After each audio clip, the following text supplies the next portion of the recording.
So what's up mga ka-idol? Magandang araw, magandang gabi sa inyong lahat. At syempre, kung bago lang kayo sa aking YouTube channel mga ka-idol, huwag nyo naman kalimutan mag-subscribe and i-click yung notification bell button and click all para ma-update pa kayo sa mga bago pa nating i-upload at marami pa. At syempre, kung nanonood din kayo sa aking YouTube channel, sa Facebook page mga ka-idol, ay huwag nyo naman kalimutan mag-follow and mag-like sa video na ito. At yun lang po ang aking hiniling sa inyo mga ka-idol. Sa video na ito ay noong 2012-2013 season ay sobrang daming nangyayari sa liga. Maraming nalipat, maraming mga posibleng contender noon at team na yun, at isa na nga dito ang Los Angeles Lakers mga ka-idol. So maraming umaasa na sana ay makaharap sila ni Kobe Bryant at ni LeBron James sa NBA Finals. Ngunit sa kasamaang palad ay hindi ito nangyayari.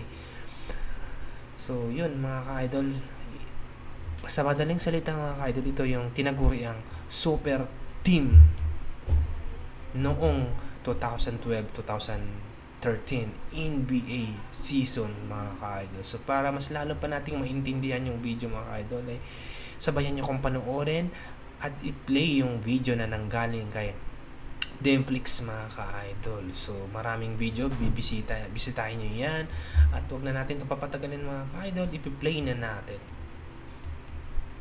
Ano nga ba ang nangyari sa 2012-2013 Los Angeles Lakers? Bakit nga ba hindi gumana ang itinuturing na super team na ito? Well, yan ang ating babalikan sa panibagong episode ng Alamin Natin. 2011 to 2012 season, matatandaan na ang Lakers ay napatumba ng batang team na tinatawag na Oklahoma City Thunder. Maraming nagulat pero hindi na nakakapagtaka gawa ng lineup ng OKC na talaga namang pambakbakan. Bukod pa doon mga repa ay kulang din talaga ang Los Angeles Lakers sa backup bench players noong panahon na yon. Anyway, dumaan ang panahon at dumating na nga ang 2012 to 2013 NBA season.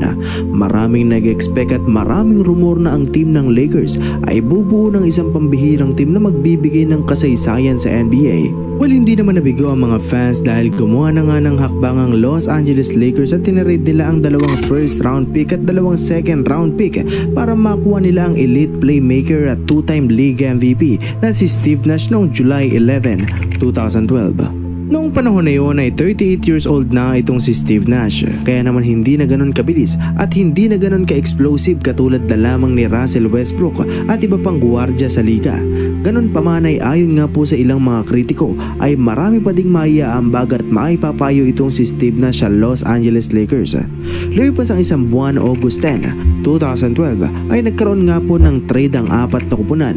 Kabilang nga po dito ang Los Angeles Lakers, 76ers, Nuggets at Orlando Magic. Hindi ko napapahabain pa mga repa, basically nakuha ng Los Angeles Lakers ang 8-time All-Star at 3-time Defensive Player of the Year na si Dwight Howard. Maraming nagulat at maraming na-excite gawa ng players na nakabalandra sa team ng Los Angeles Lakers. Dahil kung iyong titignang mabuti ang kanilang lineup ay anime parang isang pader na mahirap tibagin. Nangangahulugan lamang na ang Lakers ay handa na para sa kanilang run patungo sa kampyonato. Ang kailangan na lamang nilang gawin ay pataasin ang kanilang chemistry nang sa gayon ay maging handa na sila sa playoffs. Noong time din na yun ay sinasabi ng mga kritiko na ang Lakers ang mangunguna sa Western Conference standing kasama ang OKC at Spurs. Sa kasamaang palad ay hindi ito nangyari.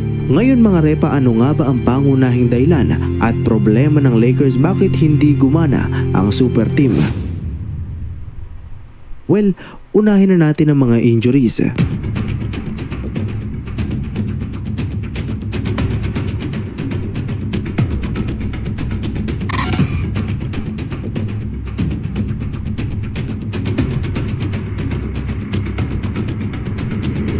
April 2012, si Dwight Howard ay meron ng back injury at sinabi ng eksperto na bago mag-December 2012 ay makakapaglaro na ito. Nangyari naman ang sinabi ng doktor pero lingid sa kaalaman ng marami ay ang injury na natamo ni Howard ay iniinda niya pa din kada laro.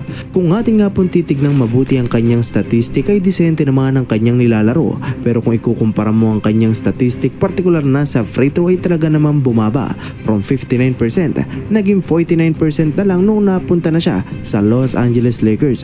Bukod pa dito mga repa ay sinisisi ng mga fans itong si Howard. Ayon nga po sa publiko ay masyado nga daw bumagal ang rotation ng Lakers at hindi na nga magawa ni Howard ang kalimitan niyang laro noong naglalaro pa siya sa Orlando Magic. Alam naman natin na nakilala talaga itong si Howard bilang isang bully sa ilalim ng basket. Pero dahil nga sa injury na kanyang iniinda ay hindi niya na ito magawa. Dagdag pa nga ni Meta World Peace na kung makikita lamang ng mga fans ang injury ni Howard sa likod ay siguradong babawiin ng publiko ang sinabi nila kay Howard. Anyway, kung inaakala nyo na dito na matatapos ang krisis ng Lakers, well, nagkakamali kayo. Pangalawang laro pa nga lang nila sa NBA ay nagkaroon na nga ng injury ang two-time league MVP na si Steve Nash. Nasabi pa nga ng doktor na mawawala lang ng 2 linggo itong si Steve Nash. Sa kasamaang palad, ito ay umabot ng 2 buwan. Bukod pa dito ay March 30, 2013, bago matapos ang regular season, nagkaroon na naman ng panibagong injury itong si Steve Nash na naging dahilan kung bakit hindi na siya nakapaglaro. Si Gasol naman ay nagkaroon din ng foot injury at higit sa lahat ng 5-time champion at legend na si Kobe Bryant ay nagkaroon ng Achilles injury na naging dahilan kung bakit hindi na siya nakapaglaro sa playoffs. Ayon sa statistics, ang maituturing na super team na binuo ng Los Angeles Lakers ay hindi nakapaglaro ng 75 games ng magkakasama. Nangangahulugan lamang na wala ng time ang kanilang kupunan para ma-develop ang kanilang chemistry.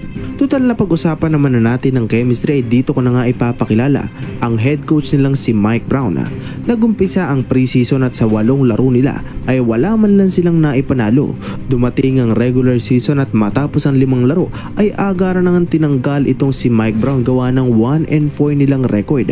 Dahil nga tinanggal ang kanilang head coach ay kailangan nila ng panibagong head coach at dito ko na nga ipapakilala itong si Coach Mike D'Antoni, ang genius sa opensa. Dahil sa insidenteng iyon ay panibagong head coach, panibagong plays, panibagong adjustment, nangangahulugan lamang na panibagong umpisa na naman. While si Coach Mike D'Antoni ay nakilala dahil sa kanyang strategy partikular na sa opensa.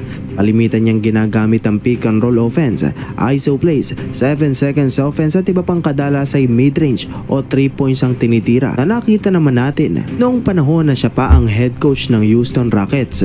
Dahil dito, malaking adjustment ang naganap, partikular na kay Pau Gasol. Si Pau Gasol ay nakilala dahil sa kanyang galing sa footwork, sinabayan pa ng kanyang epektibong post-up at marami pang iba. Pero dahil nga sa gustong mangyari ng kanilang coach ay napilitan na nga tumira ng mid-range at 3 itong si Pau Gasol kahit na hindi talaga ganon ang kanyang laro. Dahil dito ay hindi naging maganda ang laro ni Pau Gasol noong season na yon. Siya nga po ay nag-average ng 13.7 points at sobrang babang shooting efficiency gawa ng 3 na hindi talaga niya forte na kung ikukumpara mo noong mga nakaraang season ay talaga namang malayo.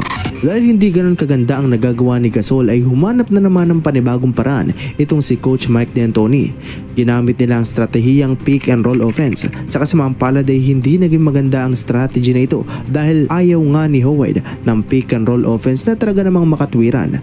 Well, ito nga pong si Howard ay hindi talaga magaling sa free throw. Alam naman natin na ang pick and roll offense ay kadalas ay merong kaakibat na free throw. Dagdag ko na din mga repa na noong panahon din na yun ay naging limitado nga din ang ISO plays nitong si Kobe Bryant. Nangangahulugan lamang na lahat ay apektado sa mga adjustment na nangyari. To cut a long story short, natapos ang regular season at pumasok sila sa ika-7 pwesto sa Western Conference standing na merong record na 45 wins at 37 talo. Nagumpisa ang playoffs. Kalaban nila ang San Antonio Spurs. Sa kasamaang palad ay sila ay winalist ng team na ito. Alam nyo mga repa. So yun mga ka-idol, hanggang dito lang tayo mga ka-idol. Kaya naman pala hindi nag-click yung super team ng Los Angeles Lakers. Unang-una ay mga injuries mga ka-idol. Pangalawa ay nagpapalit ng coach. At syempre nandun yung mga adjustment and ginawang experiment yung kanilang mga player. So yun.